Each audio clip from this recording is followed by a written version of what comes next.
𝐁𝐫𝐤𝐢. Yes, I'm still talking about this. I need to talk about it because you got to hear what's going to happen on August 22nd.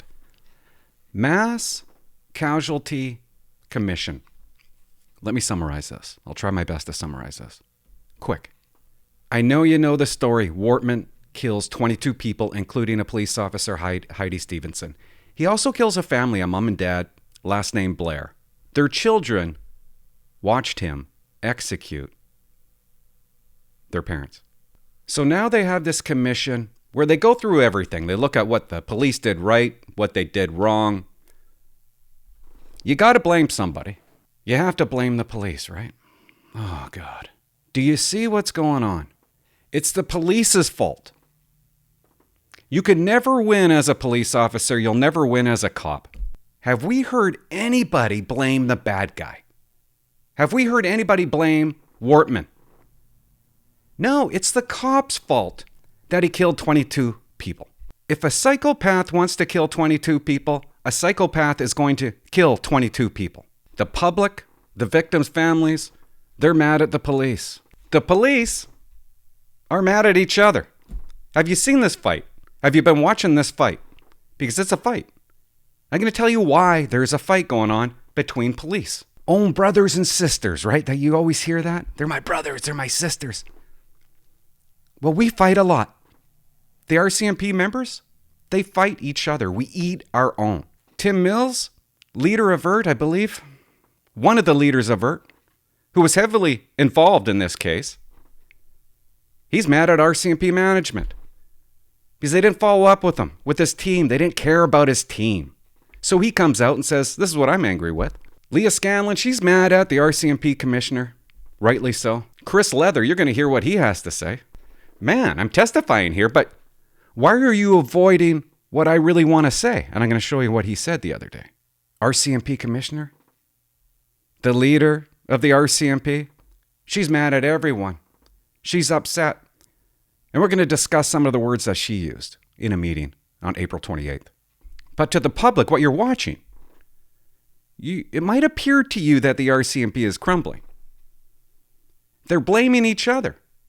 Every police officer is blaming another police officer. But that's not what you're seeing. You're seeing a fight. You're seeing members stick up for themselves. We never do it. And that's why this commission, what we're going to learn, is important. It's about Tim Mills sticking up for himself. And Darren Campbell and 𝐸𝐲_𝐚. As a police officer, you can't say anything. You can't discuss this stuff. But this commission that they're doing, they should be allowed to discuss whatever they want to discuss.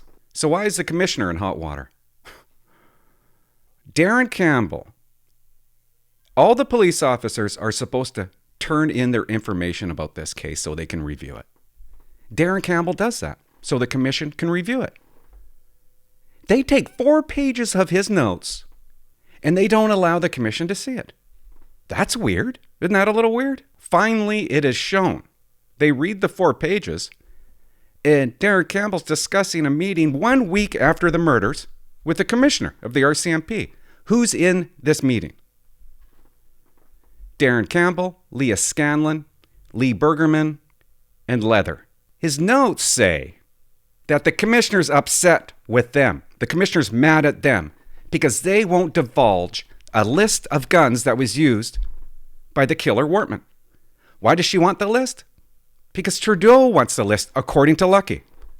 According to Lucki, she needs the list because she promised Trudeau that she would provide that information to the media because that will help out Trudeau's gun legislation that he wanted to pass in the next few days. So Lucki says some things in that meeting, and they don't want you to hear it. They don't want you to know. They don't want you to know what was said. This guy here's a lawyer. I want you to hear this. I'm going to read this. Michael Scott of Patterson Law, the firm representing families of the most shooting victims, said he was concerned about possible political interference. He said it would be helpful for those in the April 28th meeting to confirm exactly what was said to remove any debate on that point. The meeting with the commissioner. He wants to know exactly what was said. They want to get to the bottom of political interference. Oh my God. I think about Lucki. And I don't mean to go on a rampage right now. What has she done to make the RCMP better? I was going to save this for the end. I just can't help it. Can you think of one thing that this woman has done to make the RCMP better? You as a member out there, can you think of anything? She's focused on fairy tales. That's the problem with the RCMP. We're focused on fairy tales. We got racist-based training or something like that. I don't even know. Equity inclusion training. It's insane. She has spent her entire time coming up with these nonsense courses. I don't know, something like 32 different ways to battle systemic racism that doesn't exist in the RCMP. These are the things she's focused on. She's not focused on the real issues, like making the RCMP better, making your job better. She focuses on stuff that needs no attention. And the stuff that does need attention, she ignores. And this is the result of it. This is what you're seeing. You're seeing a fight. This is what happens when you treat people badly. They stick up for themselves, and you get to hear about it. And that's the only way of fixing it. So I'm interested in it. And I like listening to what these police officers have to say. Like Chris LEATHER, okay?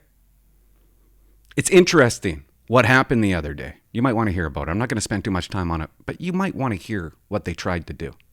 Just like what they tried to do to Darren Campbell's notes. This is the part they didn't want you to hear. There's lawyers for the government, for the Attorney General, I don't know exactly how you say it, that didn't want Chris LEATHER saying what he's about to say. They told him.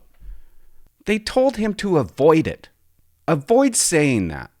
They didn't want him telling the commission that he got a telephone call, a spooky, creepy telephone call from the RCMP commissioner while he was sitting at his desk. Let me tell you something that never happens, okay? You don't just pick up your phone one day and it's Lucki on the other end. And what does Lucki want to know? Let's hear. To the best of your recollection, can you tell us what the content of that conversation was? The initial part of the conversation, and as I said, was the commissioner calling to me on my cell at my desk in my office, at the time on my own. Initially, it was wishing me all the best, and I would call it a wellness check. And then she quickly moved into, I would say, the reason for the call, which had to do with her request to me to provide her with a gun inventory of the guns that were found in the possession of the gunman and to have that prepared and forwarded to her. Can't recall whether she said... That's kind of important, isn't it? When this Scott lawyer is trying to get down to the bottom of political interference, possible political interference, that's kind of important. Commissioner out of the blue calls him, looking for a list of the guns. And then a little while after, not only does she have a meeting with these people, demanding to get a list of the guns, she's picking at this guy. Hey, psst, I want a list of those guns. What do you say? Now, what is amazing about this is they didn't want him to say that. They wanted him to not provide that information. They wanted him to lie, in other words. Because when you don't provide information, it's the same as lying. That's what they wanted him to do. They wanted him to lie. Leather's sitting at home, and he's like, I can't believe they haven't asked me about this. I don't feel comfortable not talking about it. I have to get this out. I want to get out everything. Because down the road, I want to have a good night's sleep. It's not right that they haven't asked me about it. It's not right that they're telling me not to be proactive about sharing that information. What else have they lied about? Do other police officers need to be recalled and ask more questions? I think so. Did you say you received that phone call at your desk in your office? Yes. And Was that on your cell phone? On my cell phone, Okay, your work phone or your personal phone? my work cell phone. Which is his personal cell phone. And would it be unusual for the commissioner to contact you directly? Slightly? I think it's the only time I've heard from the commissioner directly over the last 3 years or prior to. But in terms of a phone call, that would be atypical. As my friend Ms. Young noted yesterday, that phone call never came up in the course of your interview with the Mass Casualty Commission, correct? Correct. And Ms. Young asked you why you didn't mention that phone call when you were being interviewed. And I think your response was that you couldn't answer, or you didn't want to answer that question until you had had a chance to speak to counsel. Is that correct? Did I hear you correctly? I wasn't at liberty to answer that question at the time. Okay. You know the answer to that question. Yes, I do. Because he was told not to. Not to talk about that telephone call. Who are we protecting here? Go ahead, Chief Superintendent Campbell. Please answer the question. During the course of my preparation for my interview with the Mass Casualty Commission Counsel, and the advice that I received was not to proactively disclose the conversation and the emails leading up to the meeting of the 28th. I knew the advice that I received was not to proactively disclose the conversation and the emails leading up to.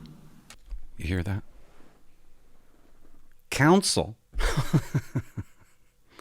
told him to keep it hush. Don't say anything unless you're really asked and pressed.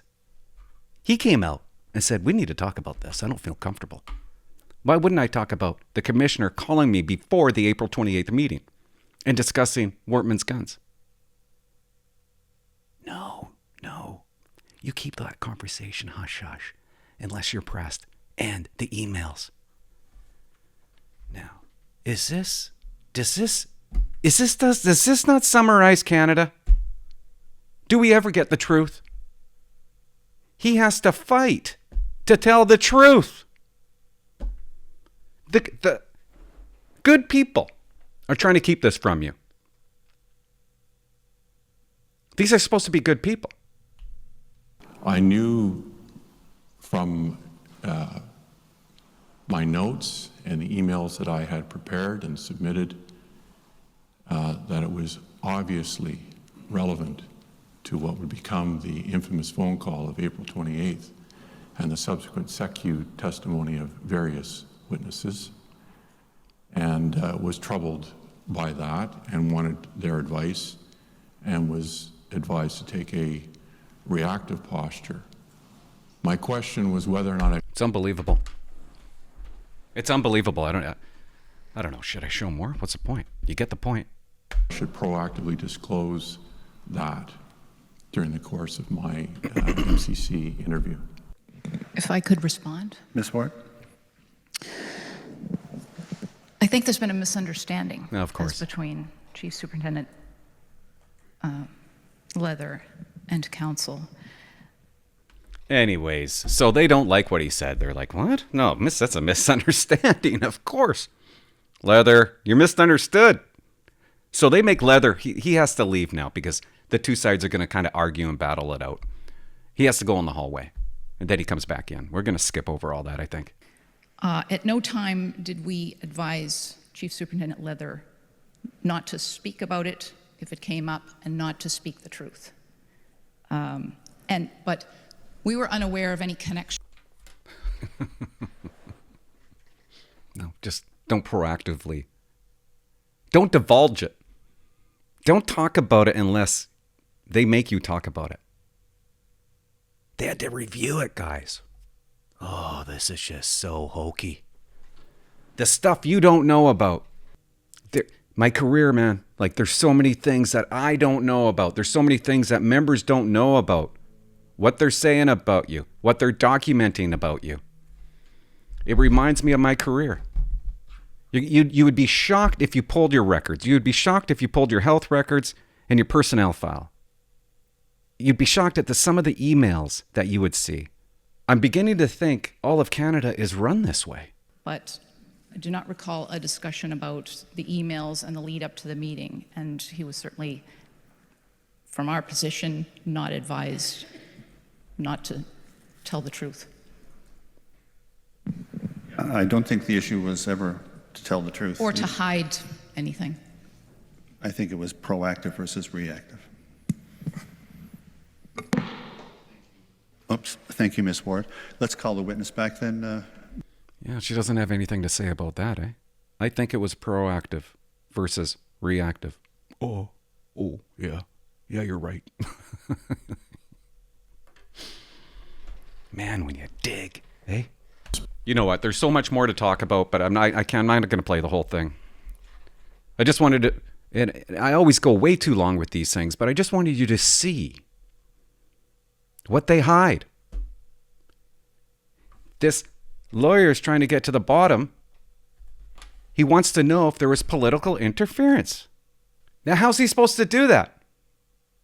If these guys are scared to provide the truth, if these guys are told to avoid providing the truth, how's he supposed to get to the bottom of it?